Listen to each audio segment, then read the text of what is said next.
Programa Fé Perfeita. É, sem dúvida alguma, a soberana graça do Senhor que nos permite estar juntos aqui. Um grande shalom a todos. Eu sou o pastor César Augusto, apresentador do programa Fé Perfeita. Este programa tem entrado na sua casa e para mim tem sido um privilégio poder falar com você de coração para coração. Nosso único objetivo é, através destes momentos, aproximá-lo do Jesus da Bíblia, do Jesus dos milagres, do Jesus que tem prazer de se compadecer das necessidades que os seres humanos possuem. Então, eu não estou aqui para contar uma história da Bíblia, estou aqui para que esta Bíblia, que relatou fatos históricos, torne a se repetir na sua vida. Então, isto mostra para mim e para você que estamos diante de uma oportunidade profética. Não estamos para sobreviver, estamos para ver acontecer. Nós não queremos viver uma vida como que muitas pessoas que talvez você conheça, que na sua velhice você diz, olha, a minha mãe, a minha avó, o meu tio tem 100 anos de idade, mas faz 20 que está em cima de uma cama, que não reconhece os parentes, os filhos. Então, ele está no modo de sobreviver, está no modo que, na verdade, ele não está vivendo, ele está simplesmente vegetando.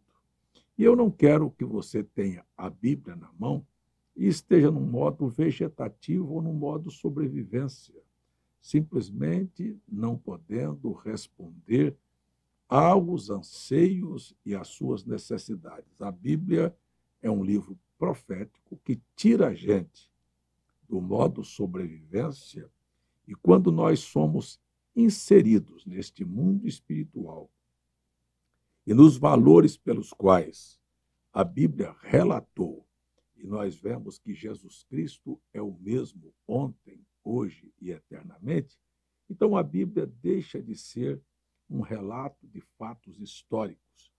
E na nossa vida, então, começa a acontecer coisas que você não pode nem imaginar. Então, eu estou pregando sobre a Bíblia é um livro de milagres. E hoje, só para te lembrar, diante de tudo aquilo que nós já passamos, desde o nascimento de Cristo, a condição do ser humano, de ser participante destas bênçãos, não é? De ver a revelação chegando aos olhos. A revelação é o esclarecimento chegando aos olhos de um Simeão, de um Levi, de ver a providência de Deus em enviar anjos para colocar diante de você o escape. Este é o Deus da Bíblia. Então, nós não olhamos a figura da igreja que colocou um Jesus numa manjedoura e 3 reis que vieram aquela criancinha sem propósito. Não, nós acreditamos que quando aqueles magos vieram diante de Cristo, ele já tinha 2 anos, já estava um garoto esperto, pronto para uma viagem desafiadora, que era sair das terras de Israel e ir para o Egito, no lombo de um jumento, junto com a sua mãe e tendo provisão para o caminho. Eu quero dizer para você que Deus é um Deus de providência. Deus é aquele que nos dá a cada dia o pão nosso. O pão nosso de cada dia nos dá hoje. Então, ele deu a José e a Maria o meio de ir para o Egito e sobreviver ali, viver, sabe, levando consigo ouro, mirra e incenso. Este é o Deus da Bíblia. Então, nós vimos o batismo de Jesus extraordinário, o Espírito Santo vindo e trazendo a Cristo uma identidade. Você é meu filho. Pode olhar aí, ó, e na sua identidade você tem o nome seu e o nome de seu pai e da sua mãe. Então, o Espírito Santo veio identificar a Cristo ali do Rio Jordão e também trazer a identidade de um profeta chamado João Batista, que também é um milagre, porque foi concebido na sua velhice. Então, todas estas coisas escuta, seu pai e sua mãe já eram velhos, então ele foi concebido na velhice de Zacarias e de Isabel. Então, todas estas coisas aqui na Bíblia, elas estão ali dizendo que Jesus, e que a Bíblia é um livro de relatos milagrosos.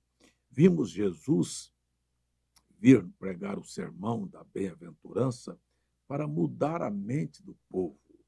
Isso também é milagre, mudar a mente, a consciência de uma pessoa, só um milagre.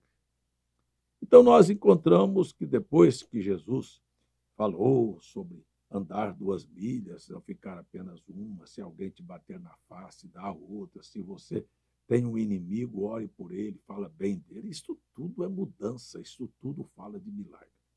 Nós encontramos que Jesus encontra um centurião, um homem que tem 100 pessoas sob o seu comando, e aquele homem sabia que quando ele dizia para um dos seus servos, vai, ele teria que ir, e quando dizia, vem, ele teria que vir. Então, ele reconhece a autoridade máxima de Cristo sobre todas as coisas.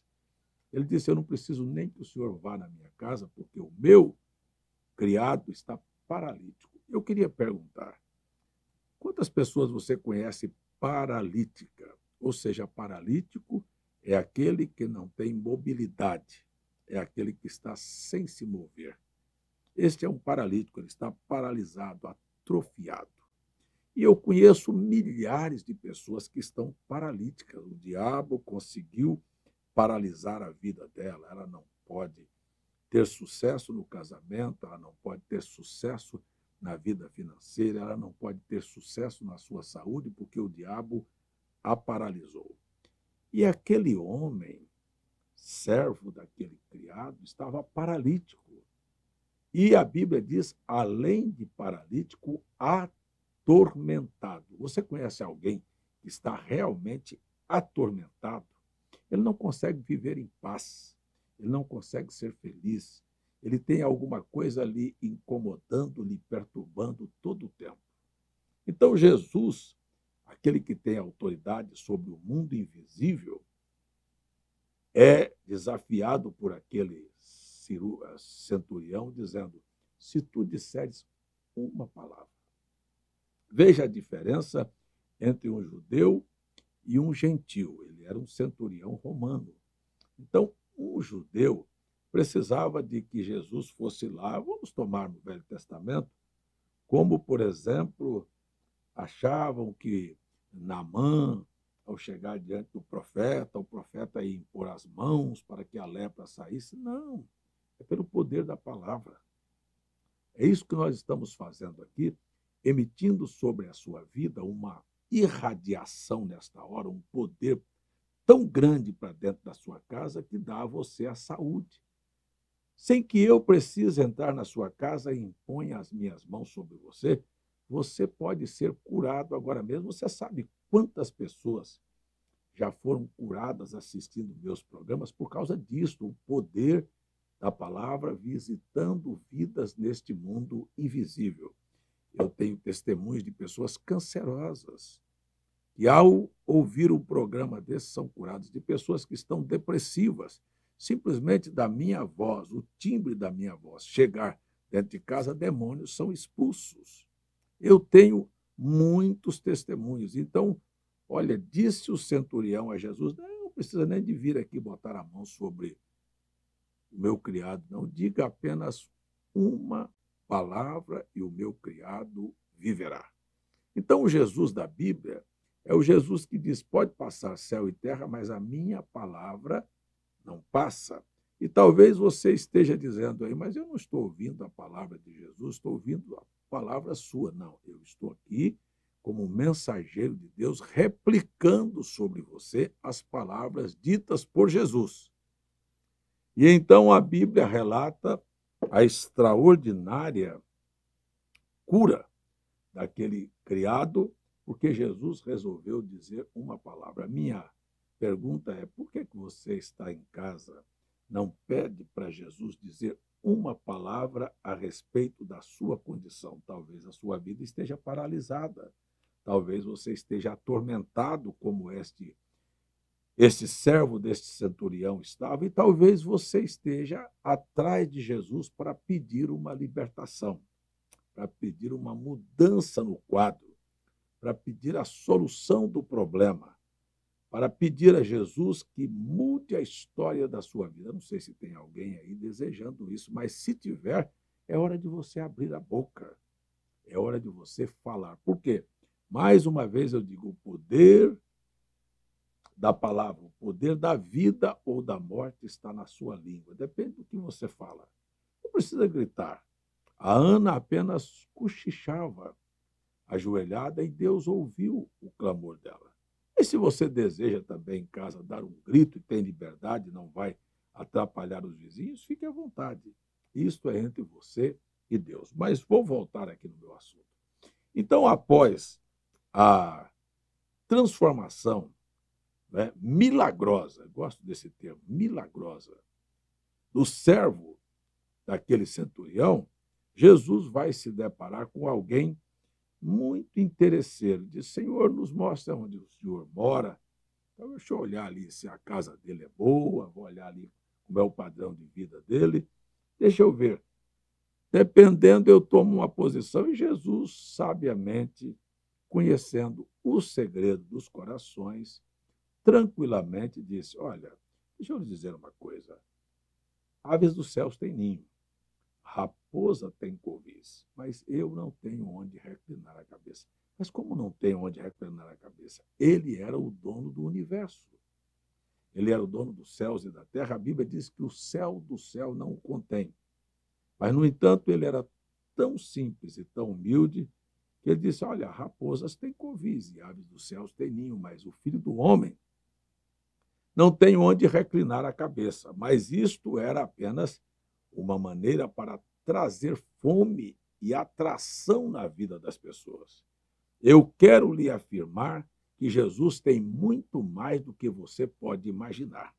E ninguém podia imaginar o tamanho de que era Cristo. Então ele diz: aves dos céus têm ninhos. E eu gosto de Deus, que ele faz esse tipo de coisa. Deus não quer ninguém o seguindo apenas por interesses materiais. Ele quer seguidores, mas aqueles que, vendo os seus milagres, vendo a sua bondade, possam se converter a ele com seus corações e, com certeza, se tornarem suas testemunhas. Eu quero lhe afirmar que o Jesus dos milagres é que transforma a nossa vida, é que muda o nosso quadro, e é o que nos faz assentar aqui para poder falar com você. Senão, eu não estaria aqui, nem você estaria ali. Mas voltando então, depois deste fato, ele chama Mateus, e para mim é uma das escrituras bem interessantes, porque ele diz para Mateus deixar seu trabalho, sua coletoria, sua profissão, e vir segui-lo. Aí o Mateus era para ter perguntado para ele assim: mas o que o senhor vai me dar? Pedro perguntou: Senhor, nós temos deixado tudo para te seguir. O que é que nós vamos ter como recompensa? E Jesus tranquilamente vira para Pedro e diz: Pedro, olha, deixa eu lhe dizer, quero lhe deixar bem claro esta explicação. Não há quem tenha deixado pai, mãe, marido, mulher e filhos por amor de mim, que não receba nesta vida, isso é milagre, 100 vezes mais, e do outro lado, a vida eterna. Aí você diz: mas olha, pastor, eu faz tantos anos que eu larguei de sair do mundo e estou numa denominação e não recebi nada até hoje. Eu quero dizer que você está seguindo um Jesus da história. Eu quero dizer a você que o Jesus da Bíblia, quando ele diz, ele promete: não há ninguém que tenha deixado pai, mãe, irmãos, amigos, filhos, por amor de mim, que não receba nesta vida 100 vezes mais, e do outro lado a vida eterna. Então, não creia em viver uma vida sem recompensa.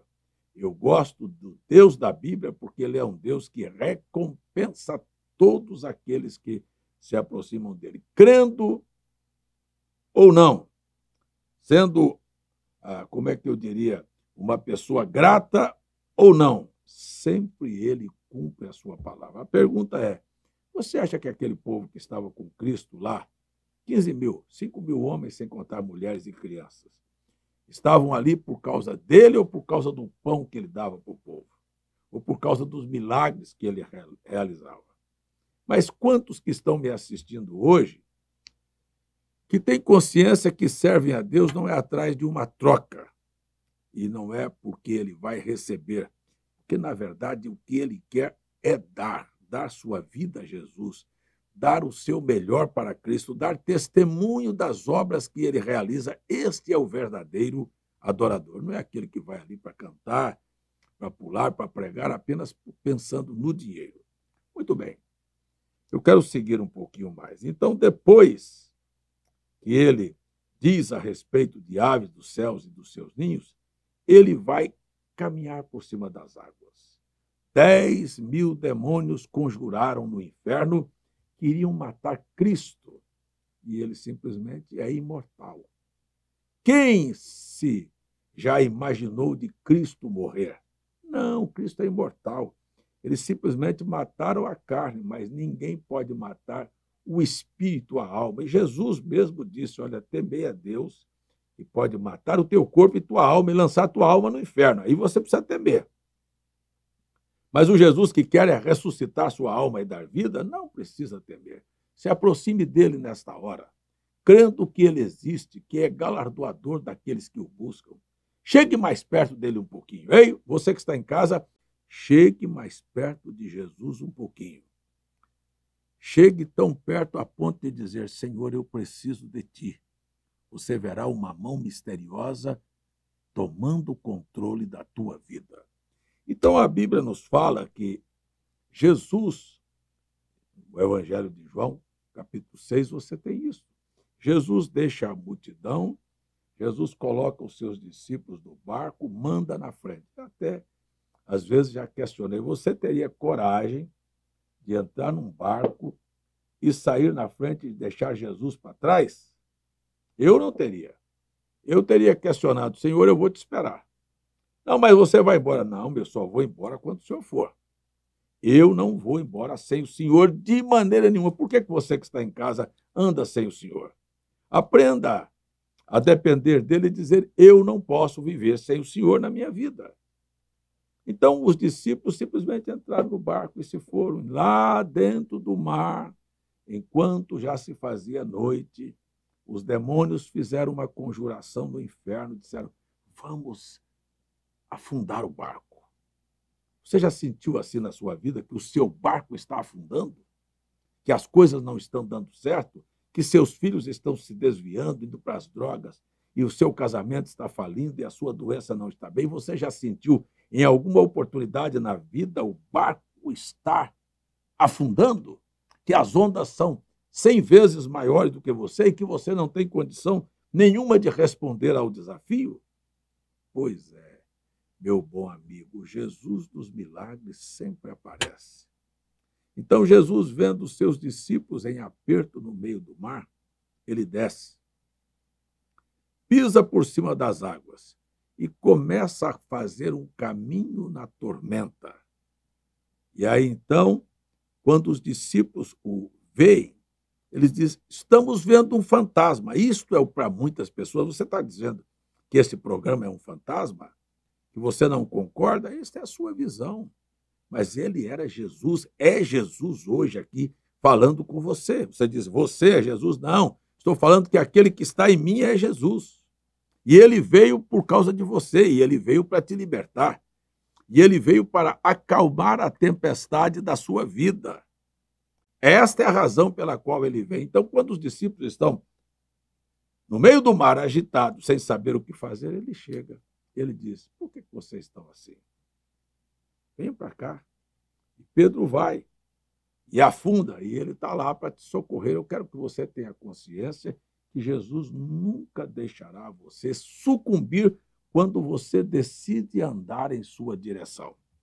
Estou convidando você para examinar o que eu prego. Estou convidando você para provar e ver o quanto o Senhor é bom. Estou convidando você para ver que Jesus nunca nos deixa em momentos desafiadores. Ele sempre é socorro, como diz o hino, aquele hino bonito que diz que, na verdade, ele nunca nos deixará. Então, isto é uma coisa que nós precisamos colocar em nossos corações. Este Jesus da Bíblia é um Jesus de milagres e ele vem em cima da tempestade, daqui um pouco ele acalma a tempestade. Peça para ele entrar na sua casa, peça para ele entrar na sua vida, peça para ele nesta hora, diga, Jesus, acalme a tempestade que eu estou no meio do mar. E a Bíblia diz que durante toda aquela noite a tempestade ainda começou, porque esta é a mensagem que eu estou pregando. Dia 1º de dezembro, no Réveillon, eu disse, este é um ano em que vai nascer uma luz. E li Isaías 60. Mas está escrito que antes que a luz apareça, haverá trevas. Haverá um desafio, haverá um tempo muito desafiador em 2023. E nós começamos o ano assim. Nós começamos o ano vendo a política desafiar, nós começamos vendo que aparentemente íamos perder a batalha, mas como é que nós vamos terminar? Estamos vindo terminar com um programa de volta aí para a sua casa, com a sua vida restaurada, com os demônios e espíritos atormentadores fora do teu caminho e com a tempestade sobre o domínio, porque aqui está Jesus andando sobre a tempestade e estendendo a mão e tirando cada uma pessoa que está morrendo afogada. Esse é o Jesus da Bíblia. Ele quer tomar esses quadros e ajudar você. Se você que está em casa tem uma necessidade, não hesite. Abra a boca. Talvez você tenha que ir para dentro do quarto, ajoelhar agora e dizer, Senhor Jesus, repita na minha vida o que aconteceu lá atrás. Eu tenho certeza que vai acontecer. Então eu vou simplesmente adiantando, porque este é o Jesus que ouve o nosso clamor. Eu já disse e vou repetir. Olha só o que é o poder da palavra. Nós temos na Bíblia, estando Jesus do lado de cá, do lago de Genazaré, do outro lado, um endemoniado que vivia em Gadara, estava preso por correntes, estava aprisionado nos cemitérios. Que lugar triste para viver, você não acha? Aprisionados nos cemitérios. E aí, então, ele clama na alma, um dia Deus vai me tirar dessa situação. E quando ele tem este clamor, do outro lado do lago estava Jesus. E eu quero dizer que quando você tem um clamor dizendo, Jesus vai me livrar desta vida, desta situação, deste problema, do outro lado, nos céus, ele ouve o seu clamor e vem. Este é o Jesus da Bíblia. Então ele sai daqui, pega o barco e vai a Genazaré. Ou seja, atravessa o mar e vai a Gadara. E quando ele sai, os demônios se convulsionam. E eu quero dizer, demônios se convulsionam para sair. Então, se tem qualquer coisa fazendo um rebuliço aí na sua casa, eles estão incomodados e terão que sair. Eu quero dizer que quando Jesus fala, então, quando Jesus se move naquela direção, os demônios correm no corpo daquele rapaz e disse, Jesus, filho de Davi, que temos nós contigo, vieste nos atormentar antes de tempo? Quer dizer que há um tempo determinado em que eles serão atormentados, amarrados, vencidos, lançados no lago de fogo? Ah, sim, senhores. Então, antes de tempo, Jesus resolve estender a mão, fazer a tempestade acalmar, estender a mão, trazer Pedro de volta para o barco e tudo é bonança. Por que você não pede por uma vida de bonança, uma vida de paz, uma vida de estabilidade, uma vida de sucesso, uma vida em que haja alegria na sua casa? Este é o teu momento. E agora, quando nós nos aproximamos da hora da oração, eu quero chamar você para fechar seus olhos, eu quero chamar você para convidar Jesus para entrar na sua casa, na sua vida, neste mar revolto que a vida traz. Peça para ele te ajudar nesta hora. Vamos fechar nossos olhos? Pai, eu tenho pregado sobre o valor da palavra. Eu tenho pregado que quando a gente clama e quando a gente pede, o Senhor é socorro socorro presente na hora da angústia. E eu não sei quantas pessoas que me assistiram neste programa que estão clamando e pedindo libertação, cura, solução de problemas, mudança na sua vida. E eu oro que aonde houver esta pessoa, que o diabo deixe a vida dela, o lar dela, e que a mão do Senhor seja estendida e ela se agarre na tua poderosa mão e vença pelo poder do nome de Jesus Cristo. Eu os entrego e eu oro que a oração de cada pessoa seja respondida para a glória de Deus. Deus abençoe você.